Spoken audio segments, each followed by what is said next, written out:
ಮಂಗಳೂರಿನ ಕೆಪಿಎಸ್ಸಿ ಪರೀಕ್ಷಾ ಕೇಂದ್ರದ ಮತ್ತೊಂದು ಕರ್ಮಕಾಂಡ ಬಯಲಾಗಿದೆ. ಪಿಯುಸಿ ವಿದ್ಯಾರ್ಥಿಗಳಿಗೆ ಹಣದ ಆಸೆ ತೋರಿಸಿ ತಪಾಸಣೆಗೆ ಬಳಕೆ ಮಾಡಿಕೊಂಡಿದ್ದಾರೆ. ರಾಜ್ಯ ಲೆಕ್ಕ ಪರಿಶೋಧನೆ ಹಾಗೂ ಲೆಕ್ಕಪತ್ರ ಇಲಾಖೆಯ ಲೆಕ್ಕ ಸಹಾಯಕರ ಹುದ್ದೆಗೆ ಪರೀಕ್ಷೆ ನಡೀತಾ ಇದ್ದು ಮೆಟಲ್ ಡಿಟೆಕ್ಟರ್ ಟೆಸ್ಟ್ಗೆ ವಿದ್ಯಾರ್ಥಿಗಳ ಬಳಸಿಕೊಳ್ಳಲಾಗಿದೆ. 5 ದಿನ ಮೆಟಲ್ ಡಿಟೆಕ್ಟರ್ ಟೆಸ್ಟ್ ತರಬೇತಿ ಕೊಟ್ಟಿರುವುದಾಗಿ ವಿದ್ಯಾರ್ಥಿಗಳು ಮಾಹಿತಿ ಕೊಟ್ಟಿದ್ದಾರೆ. ಸರ್ಕಾರಿ ಪರೀಕ್ಷೆಗೆ ವಿದ್ಯಾರ್ಥಿಗಳನ್ನು ತಪಾಸಣೆಗೆ ಬಳಸಿಕೊಂಡು ಅಧಿಕಾರಿಗಳು ಬೇಜವಾಬ್ದಾರಿ ಮೆರೆದಿದ್ದಾರೆ. ಬಾಡಿ ಕ್ಯಾಮೆರಾ ಇಲ್ಲ, ಫೇಸ್ ಡಿಟೆಕ್ಷನ್ ವ್ಯವಸ್ಥೆಯೂ ಇಲ್ಲದೆ ಕೆಪಿಎಸ್ಸಿ ಪರೀಕ್ಷೆ ನಡೆಸಲಾಗಿದೆ. ರಾಜ್ಯದ 18 ಜಿಲ್ಲೆಗಳಲ್ಲಿ ಇಂದಿನಿಂದ 2 ದಿನಗಳ ಕಾಲ ಮಳೆಯಾಗಲಿದೆ ಅಂತ ಹವಾಮಾನ ಇಲಾಖೆಯಿಂದ ಮಾಹಿತಿ ಕೊಟ್ಟಿದೆ. ಬೆಂಗಳೂರು ಗ್ರಾಮಾಂತರ, ಬೆಳಗಾವಿ, ವಿಜಯಪುರ, ಉಡುಪಿ, ಬಾಗಲಕೋಟೆ, ಮಂಡ್ಯ, ಕೊಡಗು, ಉತ್ತರ ಕನ್ನಡ, ದಕ್ಷಿಣ ಕನ್ನಡ, ರಾಮನಗರ, ದಾವಣಗೆರೆ, ಶಿವಮೊಗ್ಗ, ಚಿತ್ರದುರ್ಗ, ತುಮಕೂರು, ಉಡುಪಿ, ಬಾಗಲಕೋಟೆ, ಚಿಕ್ಕಬಳ್ಳಾಪುರ, ರಾಯಚೂರು, ಚಾಮರಾಜನಗರ, ಹಾಸನ, ಮೈಸೂರು ಜಿಲ್ಲೆಗಳಲ್ಲಿ ಮಳೆಯಾಗಲಿದೆ ಅಂತ ಹವಾಮಾನ ಇಲಾಖೆ ಮುನ್ಸೂಚನೆ ನೀಡಿದೆ. ಬೆಂಗಳೂರಲ್ಲಿ ಮೋಡ ಕವಿದ ವಾತಾವರಣ ಇರಲಿದ್ದು ಮಳೆಯಾಗುವ ಸಾಧ್ಯತೆ ಇದೆ. ಇನ್ನು ವಿಜಯಪುರದಲ್ಲಿ 12.5 ಡಿಗ್ರಿ ಸೆಲ್ಸಿಯಸ್ ಅತ್ಯಂತ ಕನಿಷ್ಠ ಉಷ್ಣಾಂಶ ದಾಖಲಾಗಿದೆ. ಕರಾವಳಿ ಮತ್ತು ದಕ್ಷಿಣ ಒಳನಾಡಿನ ಒಂದೆರಡು ಕಡೆಗಳಲ್ಲಿ ಹಗುರ ಮಳೆಯಾಗುವ ಸಾಧ್ಯತೆ ಇದೆ.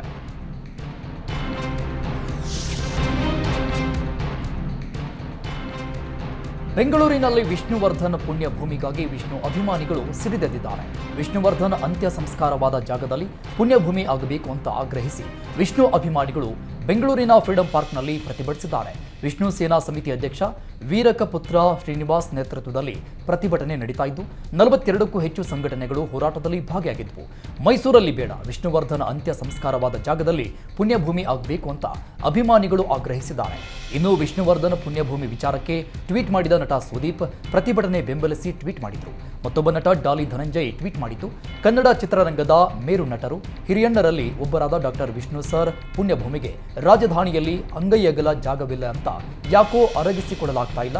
ಸರ್ಕಾರ ಕೂಡಲೇ ಡಾಕ್ಟರ್ ವಿಷ್ಣು ಸರ್ ಪುಣ್ಯಭೂಮಿ ರಕ್ಷಣೆಗೆ ಕ್ರಮ ಕೈಗೊಳ್ಳಬೇಕು. ಅವರ ಅಭಿಮಾನಿಗಳ ಹೋರಾಟದಲ್ಲಿ ನಾನು ಇದ್ದೇನೆ. ಈ ವಿಷಯ ಬೇಗ ಸುಖಾಂತ್ಯ ಕಾಣಬೇಕು ಅಂತ ಸರ್ಕಾರಕ್ಕೆ ಧನಂಜಯ್ ಮನವಿ ಮಾಡಿಕೊಂಡಿದ್ದಾರೆ.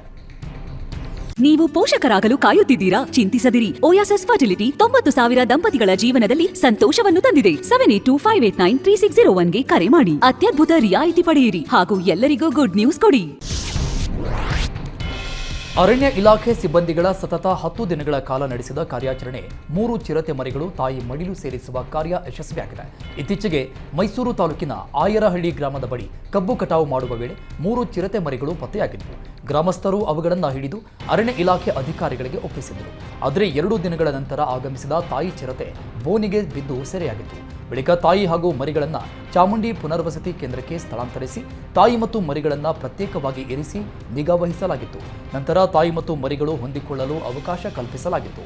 ಬಳಿಕ ಅರಣ್ಯ ಪ್ರದೇಶದಲ್ಲಿರುವ ಕೊಠಡಿಯೊಂದರಲ್ಲಿ ತಾಯಿ ಮರಿಗಳನ್ನು ಬಿಟ್ಟು 2 ಜೀವಿಗಳು ಹೊಂದಿಕೊಳ್ಳುವ ಅವಕಾಶ ಮಾಡಿಕೊಡಲಾಗಿತ್ತು. ಚೀನಾದಲ್ಲಿ ಕಾಣಿಸಿಕೊಂಡ ಕೊರೋನಾ ಉಪತಳಿ JN1 ಸಿಂಗಾಪುರ, ಮಲೇಷ್ಯಾ ಮತ್ತು ಇಂಡೋನೇಷ್ಯಾ ಸೇರಿದಂತೆ ಹಲವು ದೇಶಗಳಲ್ಲಿ ವೇಗವಾಗಿ ಹರಡ್ತಾ ಇದೆ. ಇದೀಗ ದೇಶಕ್ಕೂ ರೂಪಾಂತರಿ JN1 ವೈರಸ್ ಕಾಲಿಟ್ಟಿದೆ. ದೇವರನಾಡು ಕೇರಳದಲ್ಲಿ ಕೊರೋನಾ ವೈರಸ್ ಹೆಚ್ಚಿದ್ದು ರಾಜ್ಯದಲ್ಲೂ ಹೈ ಅಲರ್ಟ್ ಘೋಷಣೆ ಮಾಡಲಾಗಿದೆ. ಅತಿಥಿ ಉಪನ್ಯಾಸಕರನ್ನ ಖಾಯಂಗೊಳಿಸುವಂತೆ ಆಗ್ರಹಿಸಿ ಸರ್ಕಾರದ ವಿರುದ್ಧ ಕಳೆದ 25 ದಿನಗಳಿಂದ ಪ್ರತಿಭಟನೆ ನಡೆಸ್ತಾ ಇದ್ದಾರೆ. ಇಂದು ಸಹ ತರಕಾರಿ, ನಿಂಬೆಹಣ್ಣು ಮಾರಾಟ ಮಾಡುವ ಮೂಲಕ ವಿನೂತನವಾಗಿ ಅತಿಥಿ ಉಪನ್ಯಾಸಕರು ಪ್ರತಿಭಟನೆಯಲ್ಲಿ ಭಾಗಿಯಾಗಿದ್ದಾರೆ. ಕೊಪ್ಪಳ ಜಿಲ್ಲೆಯ ಕನಕಗಿರಿ ತಾಲೂಕಿನ ರಾಂಪುರ ಗ್ರಾಮದಲ್ಲಿರುವ ಆಂಜನೇಯ ದೇವಸ್ಥಾನಕ್ಕೆ ಕರಡಿ ಎಂಟ್ರಿ ಕೊಟ್ಟಿದೆ. ದೇವರ ಗರ್ಭಗುಡಿಯೊಳಗೆ ಹೋಗಲು ಯತ್ನಿಸಿದೆ. ಅಷ್ಟರಲ್ಲೇ ನಾಯಿಗಳ ಅವಾಜ್ಗೆ ಗುಡಿಯಿಂದ ಕಾಲು ಕಿತ್ತಿದೆ. ಆಹಾರ ಹುಡುಕಿ ಕಾಡಿನಿಂದ ನಾಡಿನತ್ತ ಕರಡಿಗಳು ಎಂಟ್ರಿ ಕೊಡ್ತಾ ಇದ್ದು ಗ್ರಾಮಸ್ಥರಲ್ಲಿ ಆತಂಕ ಹೆಚ್ಚಾಗಿದೆ. ಬೀದರ್ ಚಾಂಪಿಯನ್ ಟ್ರೋಫಿಯಲ್ಲಿ RDPI ಮತ್ತು ಪೊಲೀಸ್ ತಂಡಗಳ ನಡುವೆ ನಡೆದ ಪಂದ್ಯದಲ್ಲಿ ಪೊಲೀಸ್ ತಂಡ ಗೆಲುವು ಸಾಧಿಸಿದ್ದಕ್ಕೆ ಎಸ್ಪಿ ಚನ್ನಬಸವಣ್ಣ ಲಂಗೋಟಿ ಸಖತ್ ಸ್ಟೆಪ್ ಹಾಕಿದ್ದಾರೆ. ಪೊಲೀಸ್ ಅಧಿಕಾರಿಗಳು ಸಿಬ್ಬಂದಿ ಜೊತೆ ಬ್ಯಾಂಡ್ ಬಾರಿಸ್ತಾ ಎಸ್ಪಿ ಡ್ಯಾನ್ಸ್ ಮಾಡಿದ್ದಾರೆ.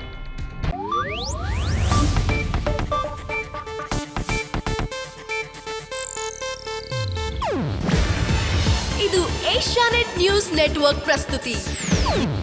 ನೀವು ನೋಡ್ತಿದ್ದೀರಾ ಏಷ್ಯಾನೆಟ್ ಸುವರ್ಣ ನ್ಯೂಸ್.